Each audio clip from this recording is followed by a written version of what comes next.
Hello everybody, this is Fernando for the latest Ghosts and Spirits video. This one actually has to do with something that wasn't a suggestion from anybody, and it wasn't, I think, mentioned even in the past, but rather it comes from a personal experience from a friend of mine. This is someone that I've known for a good number of years, and when she was telling me about what happened to her as a child or as a younger person, especially with regards to ghosts and spirits and then mirrors, it got me interested in finding out more information, seeing if there's other avenues related to this phenomenon. And it turns out that there is. There's a bunch of, I guess, ways that spirits and ghosts can come using mirrors within your average household. Some of them are involving just practices, others are more religious. So it's pretty fascinating to come across this information. And so I decided to create a video of it here, not necessarily in this case like about a particular ghost, spirit, or something involving a specific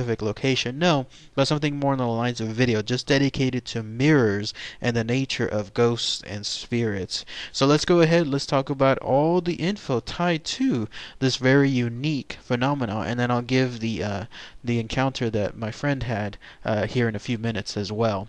So as far as mirrors, mirrors are a very unique object in that when you look at one, clearly you'll see your own reflection, but to some people and to other religions and in some cultures, they seem to have a whole other unique aspect. It's almost like they involve their own portal of sorts, something where you're looking at yourself, but are you truly doing so at the same time, or are you seeing something beyond that? In fact, there's a specific word for it. It's the idea that mirrors can be used involving viewing other persons, other places, involving rituals, and even involving, I think it's divination. The idea again that there's like mystical powers associated with mirrors. The name can be known as catoptromacy, if I'm mistaken, or another one is anoptromacy, and it goes as far back as the ancient Greeks. Whenever they involve their practicing of mirrors and some of the rituals tied to them. But yes, so some people see them as far more than just something as a reflection to utilize and view yourself. I myself don't have to have any kind of scary experience in mirrors, but I'm sure some of you out there have, and some people are very, very careful about how they treat mirrors or how they practice just simple household things involving mirrors. Like for example, let's go ahead and let's talk about the religious side. There's the notion in the Jewish religion that whenever someone dies, they have a 7-day mourning period known as the Shiva. And when this happens, in that house that this person lived at, all the mirrors are covered. And this is because they want to make certain that the spirit of this person may be trapped if they have uncovered mirrors. So the idea is that these mirrors can act as a portal for the spirit, but they don't want it to accidentally become trapped in one and not be able to move on into wherever this afterlife is. So if you instead block the mirrors during the 7-day mourning period, that'll prevent that unfortunate soul from being able to escape and then going off into the afterlife. Some people take it even further. They cover these mirrors at home at night because there's this other notion. Whenever you're dreaming, your soul essentially doesn't stay within your body at night, and so it instead starts roaming around. People mention that sometimes that they have these weird experiences, these out-of-body experiences when they're sleeping, that they're almost like traveling someplace else. And so some people insist on making sure that their mirrors are covered at night, so that way their soul also doesn't get trapped in one whenever it's coming back, either to or from wherever they are traveling. But yes, those are at least some notions associated with these mirrors. Now, as far as some things like conjuring or bringing up some of the I guess closest things to urban legends involving mirrors, clearly there's the Bloody Mary one. I'm not even going to describe that. Everybody knows that one. But here's some that stood out when it came to some of the more obscure items. Like there's the Blue Baby mirror story. The whole idea is this: if you go into the bathroom, all of these involve, of course, going into the bathroom by yourself, closing the door, shutting off all the lights, making sure you're as dark as possible. things are dark as possible within the bathroom or within the room that you have this giant mirror in. But the whole idea is you go in there and then you shut off all the lights, and then depending on how small this bathroom is, then it'll apparently have a greater effect. All you have to do though is in that darkness you can start pretending like you're rocking a baby, and then you're supposed to say the phrase blue baby at least 13 times. And when you do so, slowly but surely there's supposed to be a baby, a blue baby of sorts, that will appear within the mirror, and it'll try to reach out to you and then also try to scratch you. Sound familiar, right? Seems like the Bloody Mary urban legend that everyone has described and knows of ever since we were little kids. But if you do see the baby, you're supposed to run out as quickly as you can, because afterward there's supposed to be a woman that appears, apparently the mother of this baby, and she's going to scream at you to give her her baby back. And if not, then you're going to be in big trouble. So at least that's one notion. There's another one involving the story of the Candyman. Very same thing. Go into the bathroom, turn off all your lights, and in this case you're supposed to say the phrase Candyman 5 times. And when you do so, that's when you'll start seeing these red glowing eyes appearing straight back at you, and then that's when you're supposed to run out. There's a different turn on this though.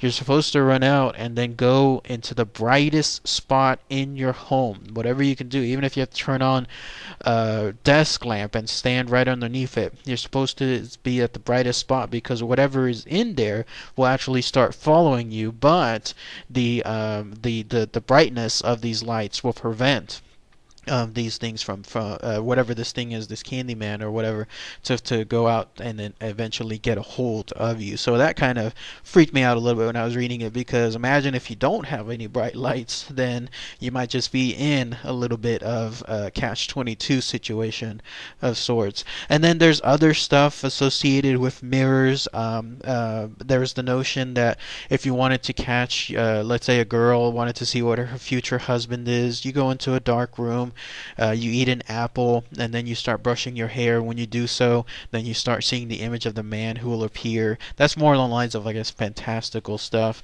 There's another notion where if you appear, if things appear real bad for you, let's say you're depressed, or there's like trouble in your life, and you wanted to essentially feel better afterward, all you have to do is stand before a mirror and then gaze into your own eyes in the darkness. And when you do so, you're supposed to have some anxiety disappear. That's just a culture of sorts that involves that too.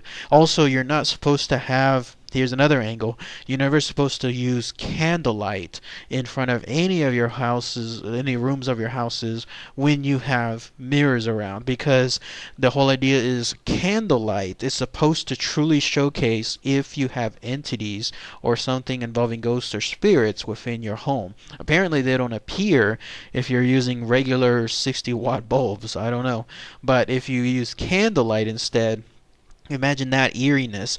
You have regular room lights on. Let's say you're the light on top of your room, normal light, everything is on, electrical light, and then you turn on a candle, leave it on while the other room light is on, everything is still fine, right? Because you're looking at your mirror, everything is cool. But then when you turn off the regular room lights and just leave the candle light on, it's supposed to be like switching to night vision, something along those lines. That's when you're suddenly supposed to see if you truly have something involving other entities within the room. That's kind of scary when you think about it on that regard. So if you're scared about that stuff, again, don't use candle lights regarding any kind of light within your home. And then finally, there's this one that stood out too. This was the one that my friend was mentioning. Her name is Adrian. I've known her for a good number of years, but she was telling me that when she was younger, in her house, they accidentally placed 2 mirrors facing each other. She had a sister, and so in that same room, both of them had mirrors, but every now and then when they would, I guess, use the mirrors to look upon themselves while they were getting ready, they accidentally faced the mirrors towards each other. This is apparently a big no-no if you're involved in the world of mirrors and superstitions, because a mirror just by itself is supposed to be fine. fine. But if you have two mirrors facing each other, it's like all of a sudden you just created a portal, something where a spirit that happens to be wandering around the area may just be almost, for lack of a better word, sucked into. Because imagine like everything is fine with one mirror, but then when you face two of them, all of a sudden you've created some kind of suction, something that involves something that'll immediately start attracting spirits. They will use that new avenue to hop from one mirror to the other. That's supposed to be somewhat fine, but where things don't get fine is this. Sometimes those spirits that happen to go from one mirror, mirror A, to mirror B, then they'll decide, you know what, I'm not going into mirror B. Let me go ahead and check out this place. And then that's when when you'll start getting hauntings within your room. And the way she described it was they first fell into that by accident because they didn't know about that stuff. And then they started suddenly having these weird things happening in their household. They were having, I guess, like noises. There were tappings within the walls. They were also describing that they would like feel brushes, stuff along those lines. The usual things normally associated with, in this case, hauntings. And then finally, they brought someone on board.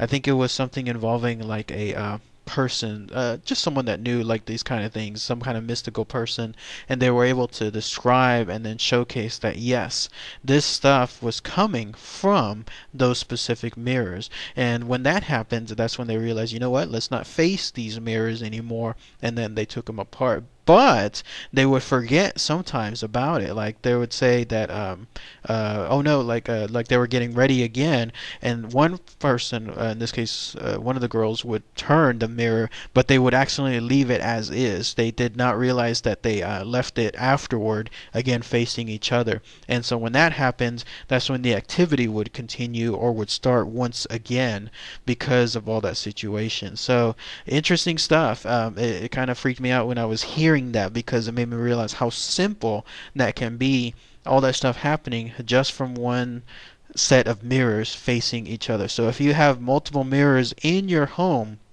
then you have to be real careful. I'm sorry, not a mystical person. It was a psychic. That's what it was. A psychic was telling her that the ghost would come in through the portals, and then that way it was all because of these mirrors accidentally facing each other. So crazy, crazy stuff. Very fascinating.